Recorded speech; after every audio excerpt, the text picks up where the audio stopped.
بسم اللہ الرحمن الرحیم۔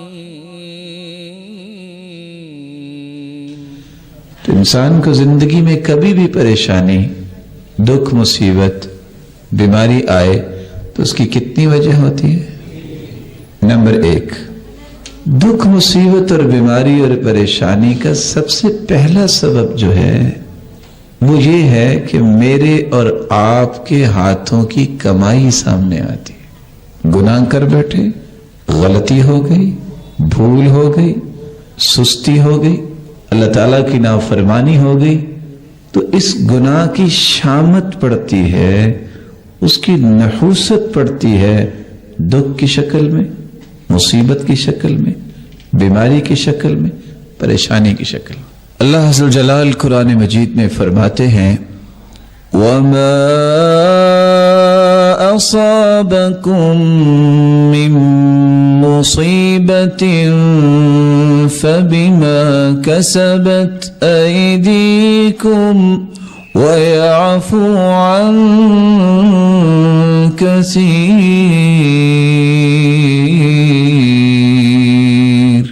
جب بھی تمہیں کوئی مصیبت آتی ہے تو تمہارے ہاتھوں کی کمائی ہے، اور ساتھ کتنی خوبصورت بات اللہ تعالیٰ نے کہہ دی، وَيَعْفُو عَن كَثِيرٍ۔ حالانکہ اکثر اللہ معاف کر دیتے ہیں، پکڑتے نہیں ہیں، یہ کبھی کبھی بس جھنجھوڑتے ہیں۔ ایک بندے کی کیپیسٹی یہ ہے کہ وہ 2 روٹیاں کھائے گا، اگر اس کو نہیں سمجھ آئی وہ 6 روٹیاں کھا لے تو کیا بنے گا، کیا ہوگا؟ اب ہاسپٹل میں پہنچا ہے، فوڈ پوائزنگ ہو گئی ہے، تو نہ وہ کچر پچر کھائے، اپنی خوراک کا خیال رکھے۔ ایک بندے نے چوری کر لی ہے، اللہ نہ کرے، اس پہ پابندی لگ گئی ہے کہ فیصل ٹاؤن نہیں آنا، فیصل ٹاؤن والوں کا تو کوئی گناہ نہیں، یہ چوری نہ کرتا، نہ پابندی لگتی۔ کوئی بھی پریشانی، مصیبت، دکھ انسان کو وارد ہوتا ہے تو اس کا پہلا سبب کیا ہے؟ ہاتھوں کی کمائی۔ مصیبت، دکھ، پریشانی اور بیماری کا دوسرا سبب یہ ہے، ایک بندہ ہے تو نیک لیکن مصیبت میں آ گیا۔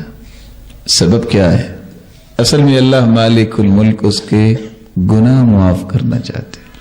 ہو سکتا ہے کثرت اشغال کی وجہ سے اسے توبہ کا موقع نہیں مل رہا، ساتھ ساتھ کمی کوتاہی بھی ہو رہی ہے، نیکیاں بھی کر رہا ہے، اور انسان سے تو ہر وقت ہی کمی کوتاہی ہوتی ہے۔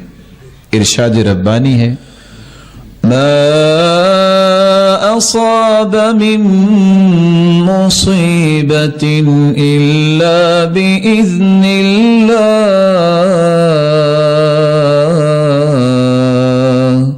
ومن يؤمن بالله يهد قلبه والله بكل شيء عليم۔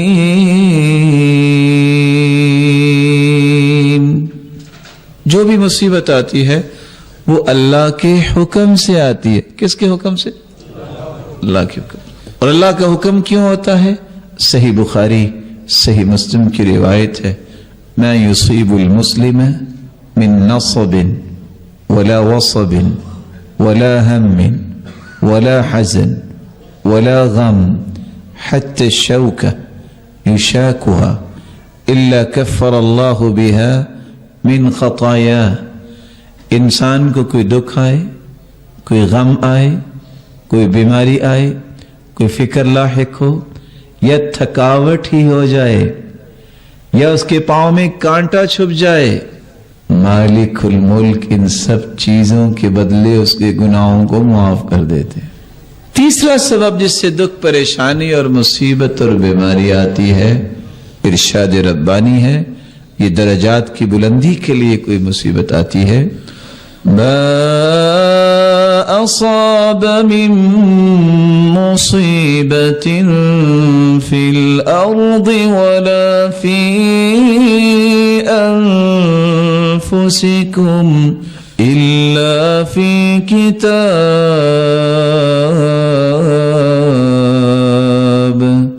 من قبل أن نبرأها إن ذلك على الله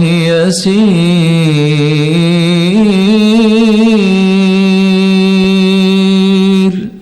آسمانوں اور زمینوں میں جو مصیبت ظاہر ہوتی ہے وہ اصل میں اللہ نے لوح محفوظ میں لکھی ہوئی ہے.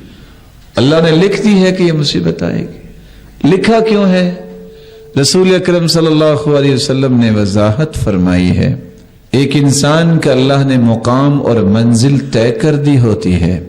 انسان کا عمل اسے وہاں تک پہنچانے کے قابل نہیں ہوتا. اللہ اسے معمولی مصیبتیں دیتے رہتے ہیں جو اسے پسند تو نہیں آتی. کیوں دیتے ہیں؟ تاکہ اس کا بندہ جنت کے اس درجے پر پہنچ جائے. یہ سلسلہ صحیحہ کی روایت ہے 1599.